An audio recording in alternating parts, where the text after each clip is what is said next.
Cita करे जत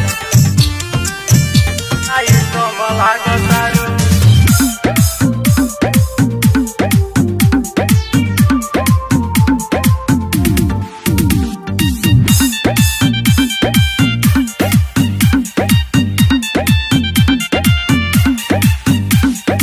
अखिया में काजरा लगा के चलो तारू कहला तो पूछो तू आँख मार तारू कहला तो पूछो तू आँख मार तारू अखिया में काजरा लगा के चलो तारू कहला तो पूछो तू आँख मार तारू चाही का करे जतनी हमसे बताओ आई कमल लागतारू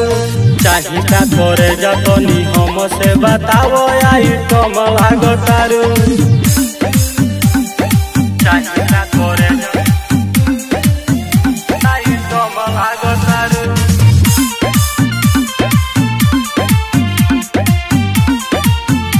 आई कमल लागतारू रानी हो जब तू हंसलू सीधे करे जावा में धसलू जब पेनेलू काला जो तो दिल हिलेला तोहरा चक्कर में करे जा महफिल हिलेला आई बारू मार्केट में माल लागतारू बैठेलू खमरिया बाल लागतारू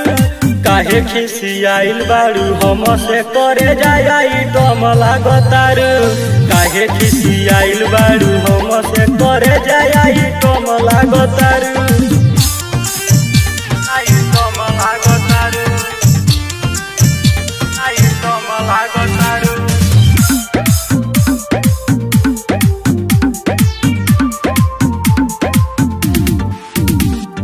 चाचा करे जतनी हमसे बताओ आई दम लागतारू गोरी हो देखो भइल साझ बा हमके बताओ कौन राज बा तू तो भइल बारू बड़ा की रसीली हो तोहार अखिया लागेला कटीली हो तनी तनी बात खाती काहे घबरालू चुमा देके खत्म कर काहे तू डरालू